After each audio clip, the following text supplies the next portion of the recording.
I was 22 years old, standing at the altar, feeling nervous and excited, waiting for the moment when the love of my life walked down the aisle to join me. My wife was 21 years old, and she looked stunning and graceful on that day. Now we are both 29 and 28. Our journey began during our high school days when we first met. We were just teenagers, unaware of the exciting adventures that lay ahead. We shared the same classes, dreams, and a passion for the same music. Those days we would often go to concerts together, immersing ourselves in the melodies and lyrics of our favorite band. Even though neither of us knew how to play an instrument, we used to daydream about being on that stage performing with our own band. Our schedules were quite busy back then, leaving us with little time to pursue our musical aspirations. It wasn't until we reached our early 20s that our love for music truly blossomed. We would spend countless hours discussing our favorite songs, analyzing lyrics, and fantasizing about one day creating our own music. As time went by, we made a heartfelt promise to ourselves. We pledged that as our two boys grew older, now at age 7 and 5, we would provide them with opportunities we never had. The chance to learn to play a musical instrument. Our oldest son had shown a strong passion for playing the guitar, so we set out to find a talented teacher who could nurture his budding talent. My wife had always possessed a deeper enthusiasm for music than I did. She had crushes on various musicians, something I didn't think much of. After all, everyone has their own harmless fantasy.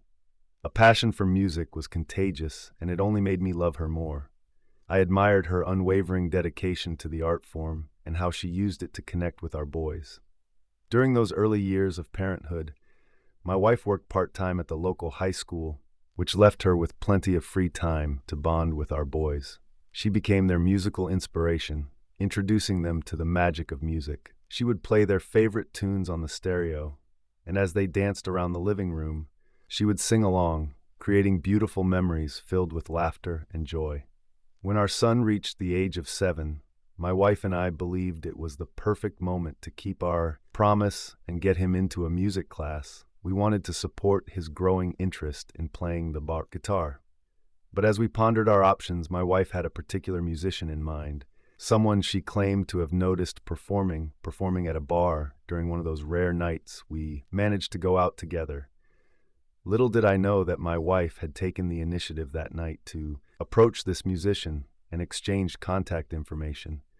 They had struck up a conversation about music, and she had even managed to negotiate an arrangement for guitar lessons with him.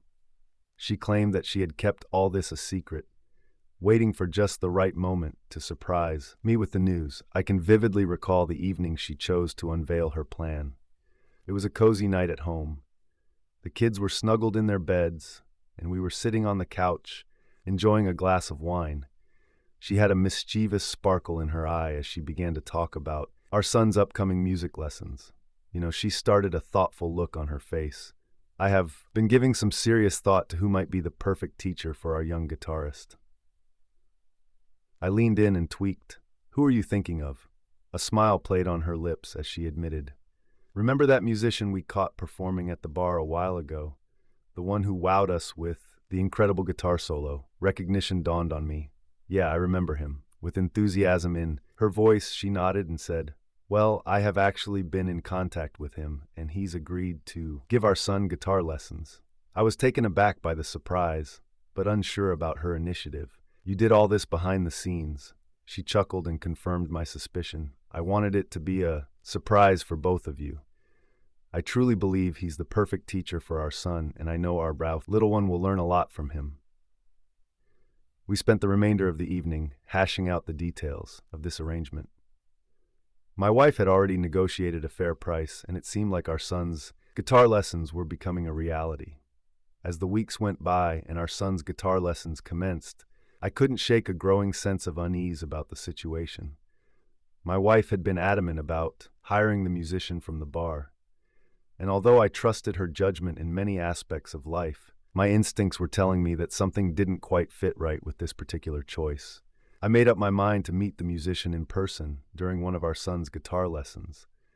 When I entered his apartment after he invited us, he was dressed in a rock-and-rolled t-shirt and sporting a meticulously groomed beard. He greeted me with a warm smile, but something still felt off to me. To my perception, he appeared to be more focused on his image and charisma than on his musical expertise. As I observed the lesson, I noticed that while he did possess a certain level of skills, he didn't quite match the level my wife had portrayed. He had musical knowledge, but he didn't strike me as a seasoned professional she had described. No wonder I didn't notice him at the bar when he last played for the crowd. He seemed like he relied on his looks and the attention he received from his female students rather than his actual musical talent. What troubled me more was the dynamics between my wife and the musician.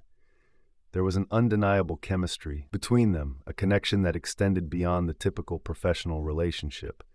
They exchanged lingering glances and shared laughter over inside jokes, and this only intensified my growing unease.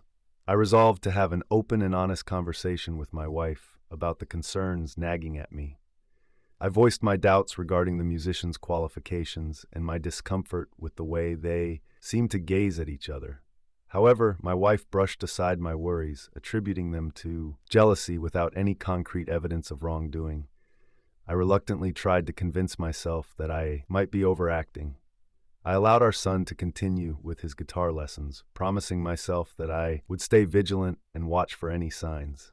It was a tough decision to make, torn between having faith in my wife's judgment and listening to my own instincts. I hoped that as time passed, my reservations would fade and our son would indeed benefit from the lessons as my wife believed. Nevertheless, deep down, a lingering unease persisted, and I couldn't shake the feeling that there was more to the situation than met the eye. As the weeks passed, our son's guitar lessons started to become more frequent and lengthier. With my wife taking on the responsibility of getting him to these sessions, initially the lessons lasted for 2 hours, but before long they stretched to 3. While I recognized the importance of nurturing our son's musical talent, these prolonged lessons began to raise some concerns in my mind. With my wife being away during these extended sessions, I found myself entrusted with looking after our younger son. Balancing my job and parenting became more demanding, particularly because I needed to leave work early to take care of our younger child while my wife and older son worked the guitar lessons. During the time when it was just my 7-year-old son and me at home, I often encouraged him to practice what he had learned. However, I couldn't help but notice that his skills didn't seem to be progressing as much as I had hoped. It became a source of worry, and I began to question whether these lengthy lessons were truly effective. I made the decision to sit down with my wife for another honest conversation about my concerns. I asked her about why our son's improvement in guitar playing didn't seem to match the increasing length and frequency of his lessons. Her response caught me off guard. She suggested that our son might have ADHD. Given her background as a part-time school teacher, I initially took her statement seriously. I believed that she had some credibility in making such assessments. However, deep down I had doubts about her diagnosis. I hadn't observed any of the typical signs of ADHD in our son. He was a bright and focused child, and I couldn't help but wonder if my wife was searching for an explanation that didn't quite fit the situation. Both of us placed great importance on our son's musical education, but I couldn't ignore the persistent feeling that something wasn't quite right. I needed to strike a balance between having faith in my wife's judgment and seeking a clear understanding of our son's progress.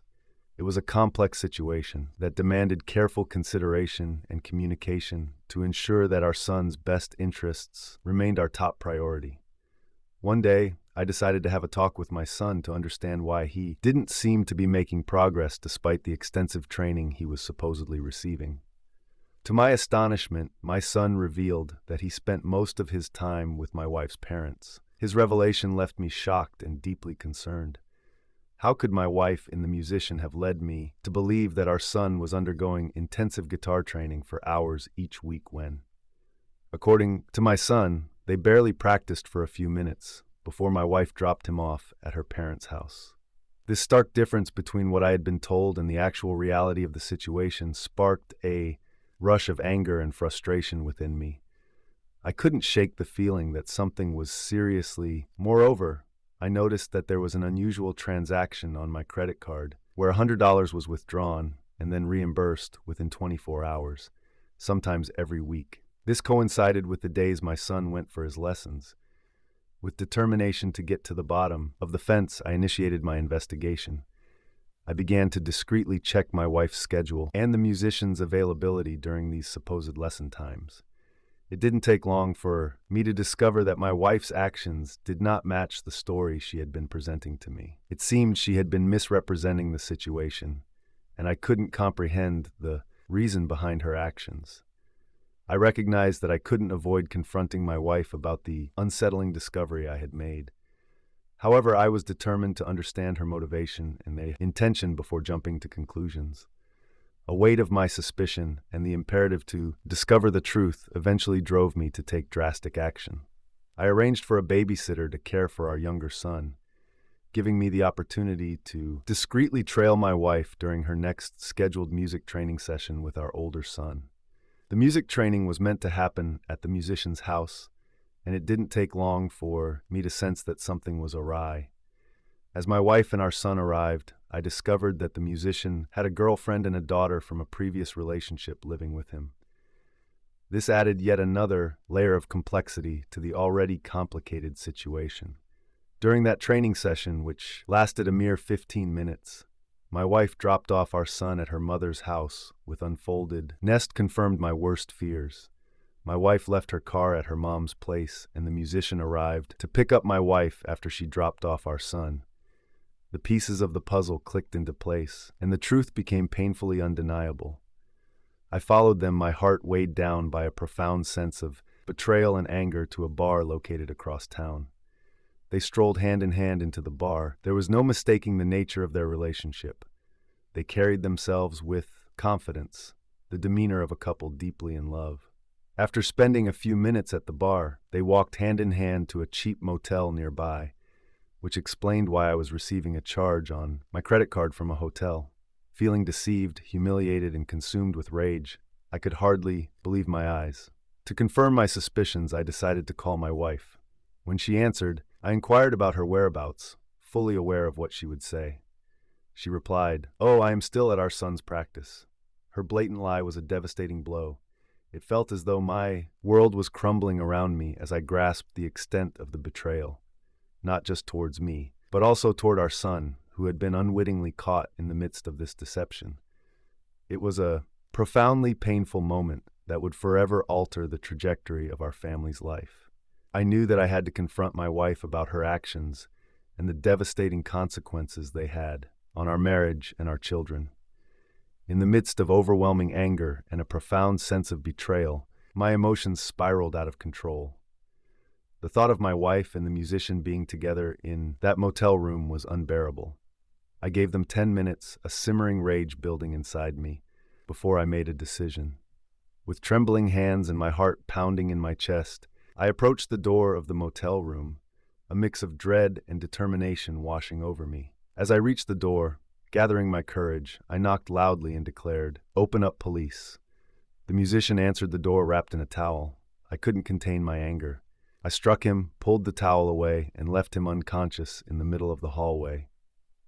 I then turned my attention to my wife, who had the audacity to claim, "This isn't what it looks like." I took the room key and locked them out. She was frantically trying to cover up and shouting for my help. I calmly called her mother and told her to come pick up her mother. During the call, she overheard me describing how I caught her with someone claiming to be a musician and that I would be filing for divorce on Monday. I got into my car and drove to the motel office, informing that I would be mailing them the key and warning them not to let them back into the room. As the credit card she had used was now reported as stolen, the motel staff informed me that they would be contacting the police. I then went to her mother's house to pick up my son and brought him home. The motel staff opened the door for her to take her belongings, but subsequently kicked both of them out.